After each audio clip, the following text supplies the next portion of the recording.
Hey guys, it's LynkPlaysGames. Welcome back to my channel and welcome back to our life. So, the sunlight shone through the windows as you sat in your living room, your home phone pressed to your ear. Cove was on the other end. It had been shaping up to be an ordinary day like any other until Cove called unexpectedly. He sounded unusually nervous greeting you. You listened silently as he kept talking, his words stilted. So I was just wondering, do you want to come over to my house for dinner tonight? The question came out strangely, almost like he had rehearsed it for a few times beforehand. Your eyes widened a little. You hadn't expected this to be the reason behind the call. Yeah, I'll go. It was, huh? Oh. It seemed that Cove still had more to say. You just interrupted him. Oops. Cool. Well, he stumbled for a bit, trying to gather his thoughts again. My mom and dad really wanted you to be there. If your parents don't have a problem with it, they asked me to ask you. You took a moment to think. Dinner at home would be quiet and uneventful today. If you really wanted to you could go to Cove's instead. I also want you to be there. Can you come over, I mean? Yeah. I'll let them know when I can. He spoke to you for a little while longer to explain what time to come over and other details, and hung up. That was that for now anyway. Soon enough, the sun dipped out of the sky and the evening came. It was time for you to head to Cove's house. After letting Elizabeth know that you were leaving, she didn't look away from the TV. Okay, you waited for an answer. You found yourself contemplating being a guest while both Cove's parents were there.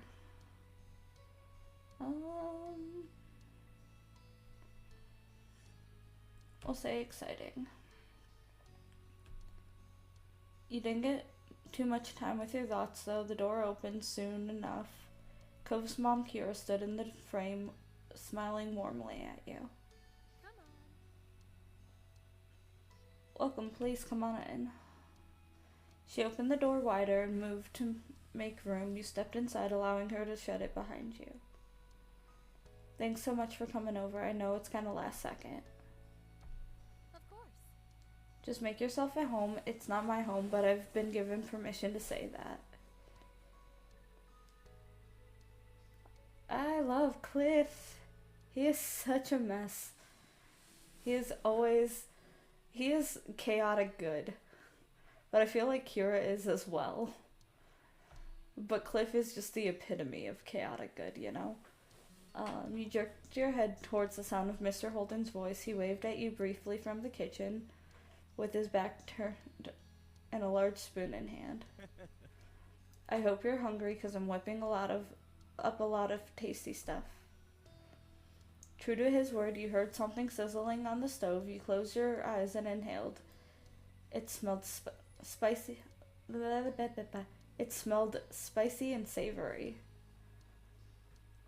With Mr. Holden busy and Cove nowhere to be seen, it was just you and Kira. He sure is. Well, I've been barred from cooking the entire time I'm staying here.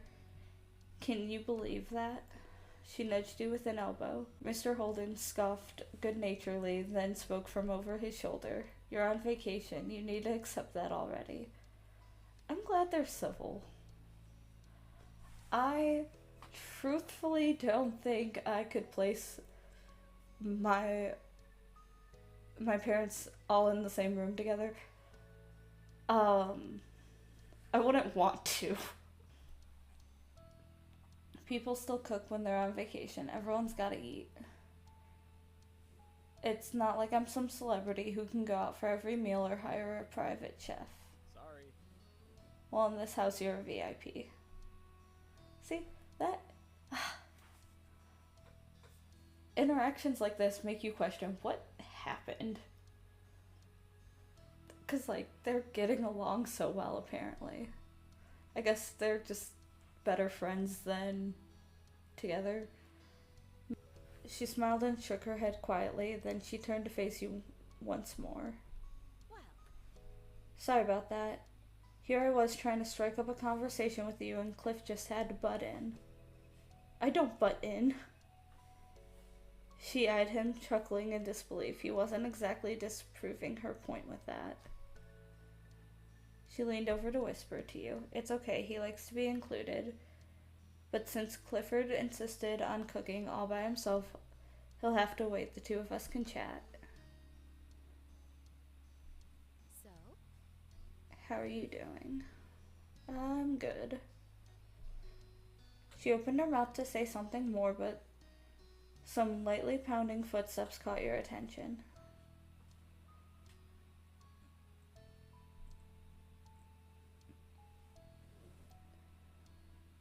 He quickly took stock of the situation. Okay. You made it. Thanks for coming.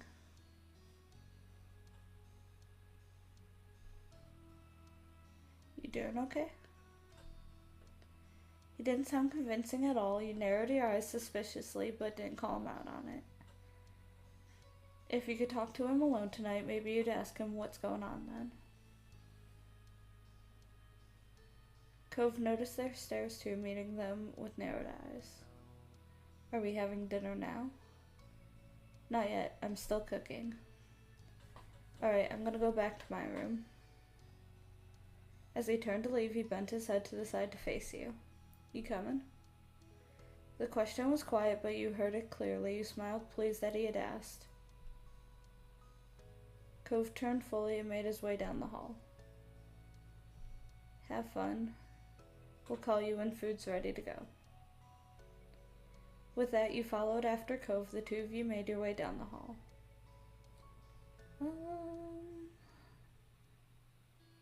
First time you were invited to see his room. Even though technically I've seen it before. Look, it's so nice. Mat on the floor in front of the door. Glanced down, sand was clustered around the entrance. You even spotted smaller amounts of it dusting the rest of the room's floor. You weren't surprised at the sight, of course. Beach Boy Cove Holden would get his room all sandy. Okay. A bit shy as he said so, fidgeting with the hem of his shirt, using one hand and vaguely gesturing to the space with the other. There's stuff you can sit on if you want. You looked over at the desk chair as an option, then you turned back. Cove was already sitting on the edge of his large bed.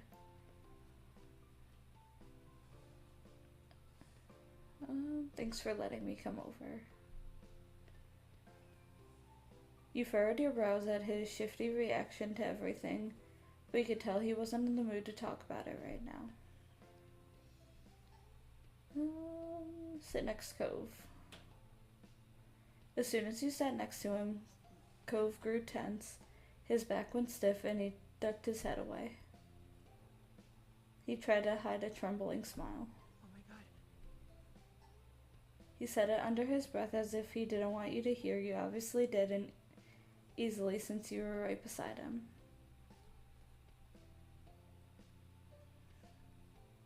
Aww.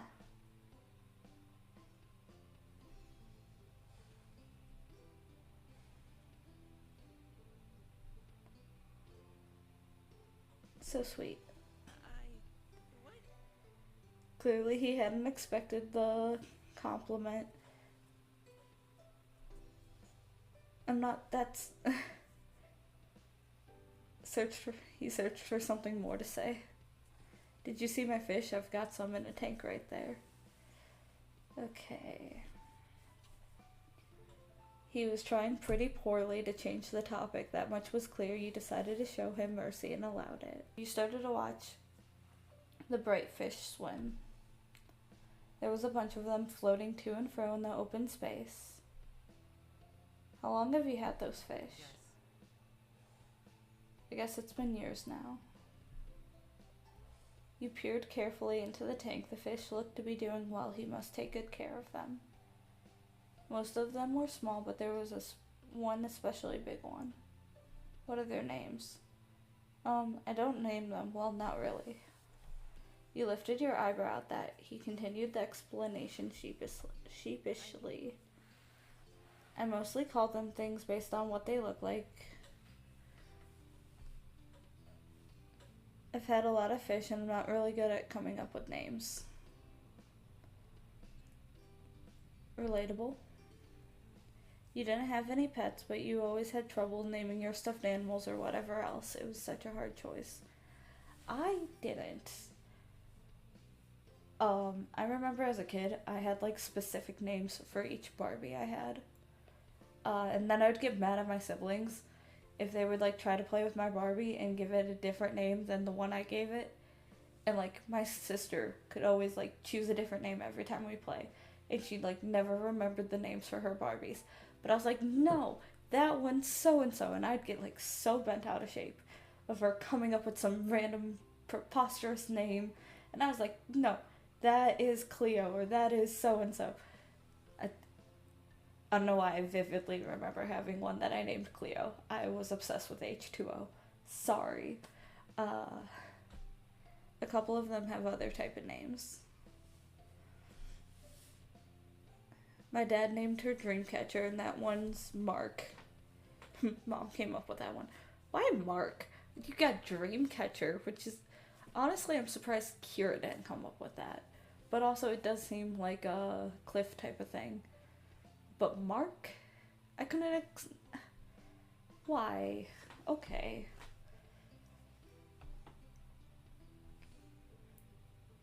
You let other people name your fish? I guess that is easier than him naming it. Do you want to name one? Can I?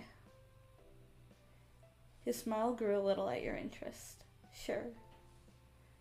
There's a few who don't have names right now, the newer ones. You could pick which you want to name. Okay, the first was the smallest fish in the tank. It was completely orange and zipped all over the place, running laps around the others. The second was slightly bigger and red. Its tail was dotted with black spots, almost resembled freckles. Biggest one, multicolored scales rippled under the bright light of the tank. I'm just gonna go with that one. Oh well.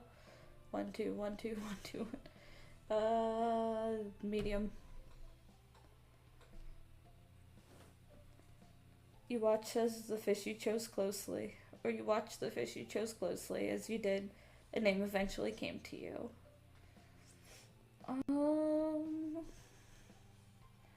Okay, that's the one with the polka dotted tail. So we are gonna name it, not Bubble, Dot. Nice. You smiled proudly at Dot as it swam through the tendrils of the plant, disappearing, then reappearing soon after. This close, your shoulders were almost brushing against each other. Your heartbeat picked up a little at the realization. I'm not allowed to have pets in my house, not even fish. That doesn't sound fair. It's not like a fish would make a mess in your house or anything. You just gotta take care of their tanks and feed them and they'll be okay.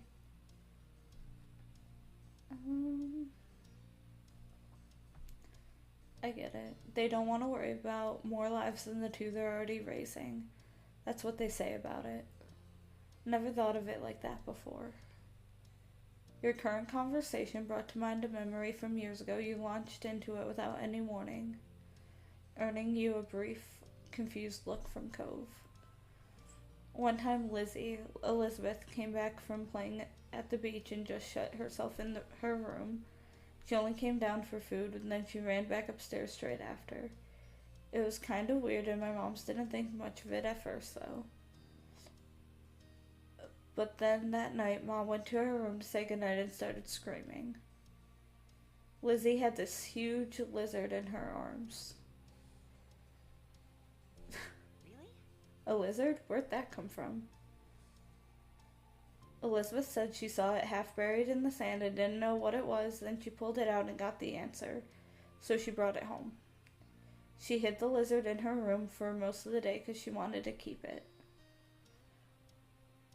Mom and Ma were not happy. They worried about putting it out during the night, but she was going to have to let it go in the morning. Lizzie was really upset. She did bring it back to the beach eventually, but she wouldn't talk to anyone for days. When she did get over it, it was almost like it never happened. Elizabeth had always been stubborn, but when she was younger, she forgot grudges quickly. Now it wasn't so easy. Okay. I can't even imagine what it would be like to have a sibling. You gave serious thought to his statement before you told him.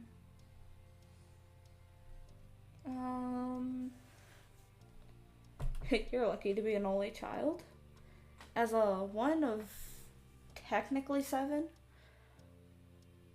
lucky. Lucky is what it's like to not know what it is to have siblings. Mostly kidding. It's a nice idea in general, but my sister's Elizabeth. That's also another appropriate response. I would say that, but about my little sister.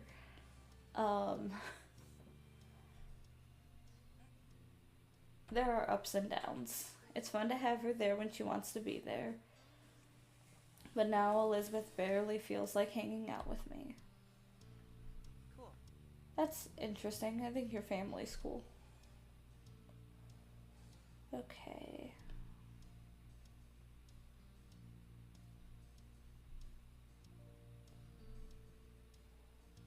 Well, say what you want about them, but at least your mom's never tried to pay someone to be your friend. Oh.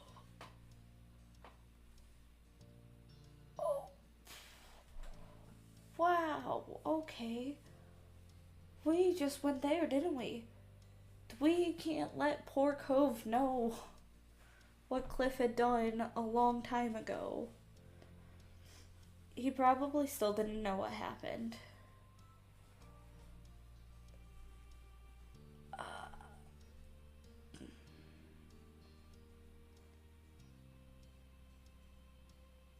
See, there's 4 options saying don't tell him, and then one saying to tell him.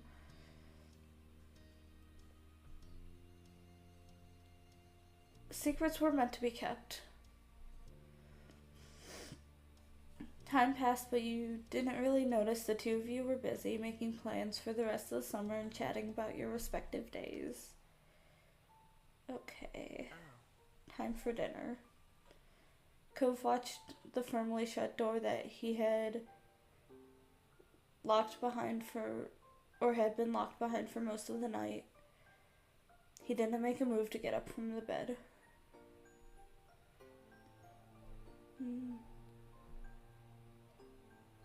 He peeked back at you from the side. It's been awkward. I get that. It's been hard on you. You felt sympathetic towards him. You didn't know what he was going through, but you cared about him.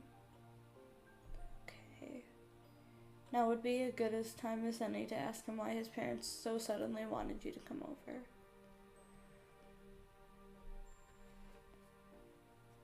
It hasn't been awkward for just me. Sometimes it gets like this when no one else is around, but now you're here. Okay, so basically I'm there as a unaware mediator. Got it. Let's go. You followed after him. Together, the 2 of you made your way back to the living room. As you expected, Cove parents were politely waiting for you at the kitchen table. Okay. Hope everyone's hungry. I cooked up a feast. They all have very similar eyes. But Kira's is by far the prettiest. Thanks. Let's all just take a moment to thank our special guest for being here tonight. Thank him back. All right. Everyone, please dig in. You could help yourselves to the food. Large salad in the center, surrounded by a variety of Mexican dishes. There was a lot of sides and optional sauces to add. Ooh. Okay.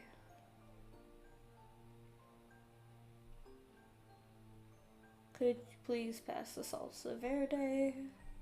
Thanks. Let me just say you really outdid yourself tonight. I'm so jealous. See, look at them. They're making small talk and behaving themselves. But I'm sure, again, like had been mentioned before, without the unaware mediator there, I'm sure it would have been more awkward or whatever. Not at all. Sure, this is more than I usually make for me and Cove, but I've enjoyed every second of it. Might have gone faster if you've had some help, though. Not this again. I make the rules here and I say guests don't cook. Even when they're staying for literal weeks. Even then. Everything looks great as always. Okay. You piled some food on your plate waiting for your turn if someone was serving themselves a dish that you had your eye on. Okay, Cove's parents started talking again. Now then. You sat up in your seat when you noticed they were both looking at you. How's it going? How's everything been over at your house? Are your moms well? You've been keeping busy this summer, or maybe you're just trying to take it easy during the break. Wow, Cliff. 17 different questions. I guess happy to answer.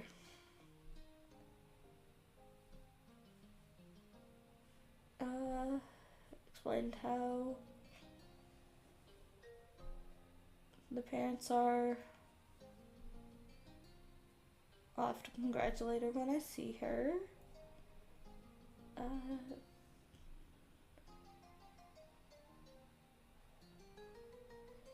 It's been good. And things I did this summer.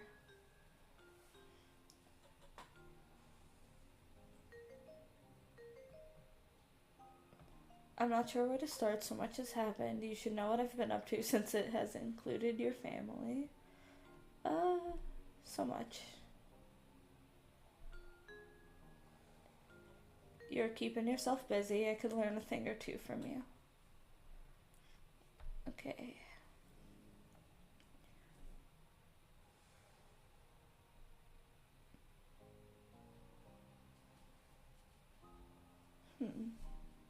Nice work.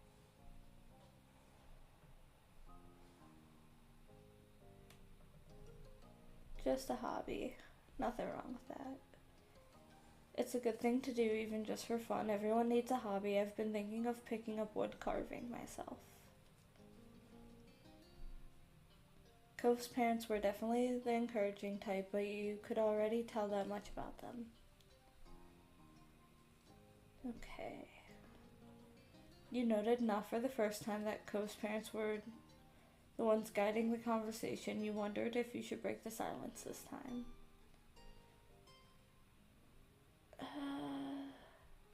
I'll leave it to them. Speaking of hobbies, Cove's been playing tennis this summer. He and Kira keep hitting up the court together. Who would have guessed? You'd already known that since Cove is so open with you, but it was interesting to hear his parents' perspective on it. Okay, eventually all the dishes on the kitchen table were pretty much gone.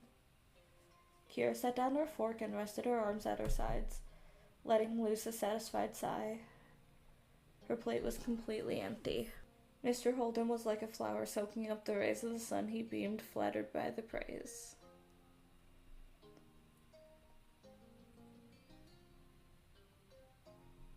I'm very much like this when I eat in front of people that I don't typically eat in front of, but based on this game, I'm gonna assume that we've all gone out to eat or they've come over So I am just gonna eat till I was satisfied. Okay. Cove successfully kept his presence to a minimum for the meal. He was slumped over, even now toying with his silverware. His parents practically only talked to you. Most attempts to entice him to join the conversation failed. You didn't get much time to contemplate Cove's situation because your attention was taken by Mr. Holden pointedly clearing his voice. Not to sound like a broken record, but thanks for coming. I'm glad we finally got the chance to have you over for a real dinner. What? This is the first time Lynk has ever had dinner here? Oh. Cove was always the one going over to Lynk's house until now. I mean, how was I supposed to reject the generous offers of their family to host my kid?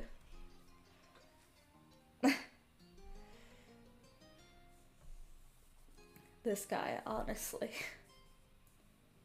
Oh.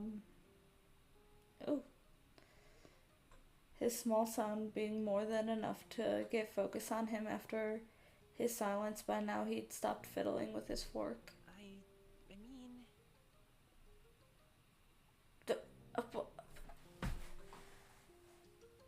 Bruh.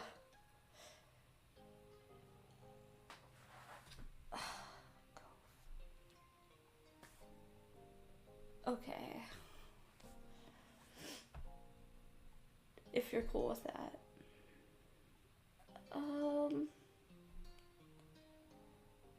You'd never seen Cove's dad say no to him before, but this was different than the usual request. Mr. Holden was lost.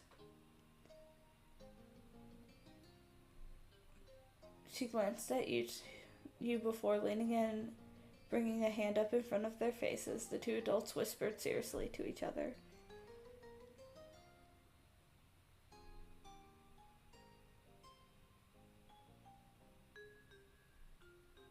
Every now and then, the both of them would watch you and Cove out of the corner of their eyes.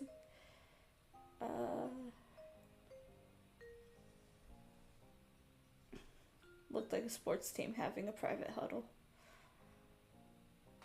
They moved back to sit properly in their chairs.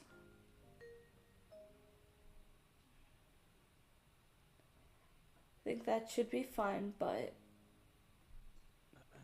we'll have to talk to Lynk's parents. Okay. So they're gonna put the blame on my parents. Okay. But they just passed the actual decision on whether it was alright or not to someone else, namely your parents. Exactly. If this was a sports game, they would have punted the ball away.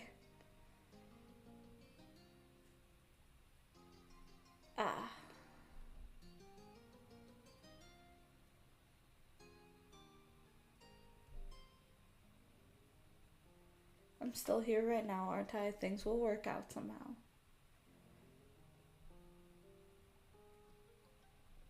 Okay. Mr. Holden stood up from the table and began collecting empty plates. Cove was asked to help out, which he did with little fuss. You weren't allowed to chip in either, since you were there as a declared guest of honor. Okay. While Cove and his dad were cleaning up the mess, Kira disappeared down the hall after shooting you a wink. It was a bit strange sitting by yourself while everyone else had something to do. Luckily, you weren't alone for too long. Okay, who's up for a few rounds? Okay, she beamed at the expression, stepped further into the living room, ignoring the couches as she sat cross-legged on the floor by the coffee table. You accepted and followed her lead. The living room carpet was soft, though the hardwood floor underneath could definitely still be felt. Okay, this is gonna be good. Excited. Didn't take much longer for Cove and his dad to wrap things enough to call it good. Cove's dad appeared first, followed closely behind Cove. Alright, I'm ready.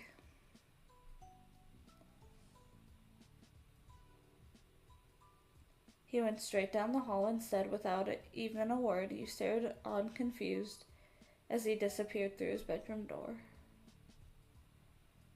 Cove's parents didn't look concerned at the stunt. Kira nonchalantly split the deck of cards into two, rifled the halves together, while offering an explanation of sorts. Cove doesn't keep his wallet on him when he's at home. He puts it away. What? Cove quickly returned to the living room, a black wallet in his hand. He quickly took place at the foot of the table with the rest of you. You use real money on card games with family? Your hands idle in your lap, the three shots looks at one another with a sigh and sized up each other. Yeah. $5 per round per person, winner takes all. Go big or go home. Are you planning on kicking Lynk to the curb, or do you intend on donating to the guest of honor's pot, Mr. High Roller? No worries. I'll fund their way in, don't worry about that.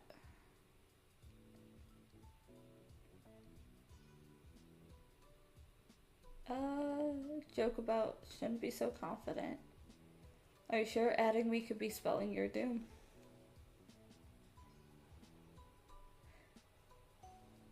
Jeez. You can let me pay for Lynk, they're my friend. Good kid. Alright, I concede you're too polite for me. Well, you've got your ticket. Interested in throwing in? Don't worry too much, we'll probably just do some rounds of go fish. No biggie. Do you mind? What do you think? Joined in. I'd love to play.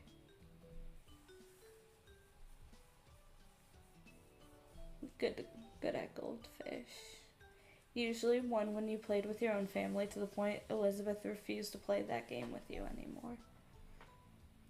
We'll play for however long everyone wants to keep going, or until people start running out of cash, but are still refusing to quit while they're behind. Speaking for yourself, I see. With a laugh, Kira nudged you using an elbow, then motioned forwards to the other two with her chin. Don't be fooled by their soft faces, these boys are sharks.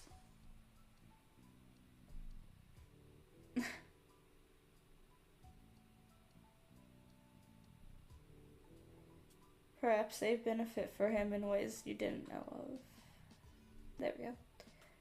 Once this was done, Kira began dealing out cards to everybody. Time to begin. You won right away, which meant you had money to keep playing the second round.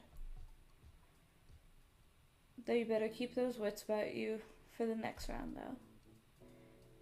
As the night went on, so did the games. Mr. Holden would jokingly shake his fist whenever someone other than him got a pair.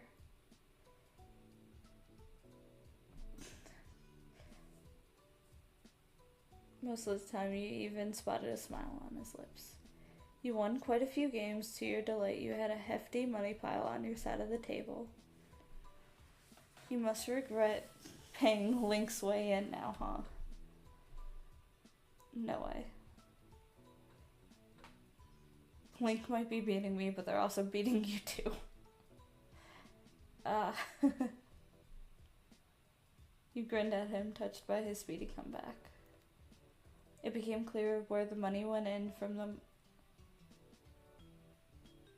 the moment it didn't matter. They ended up giving it back to one another in other ways, and not just through more rounds of cards.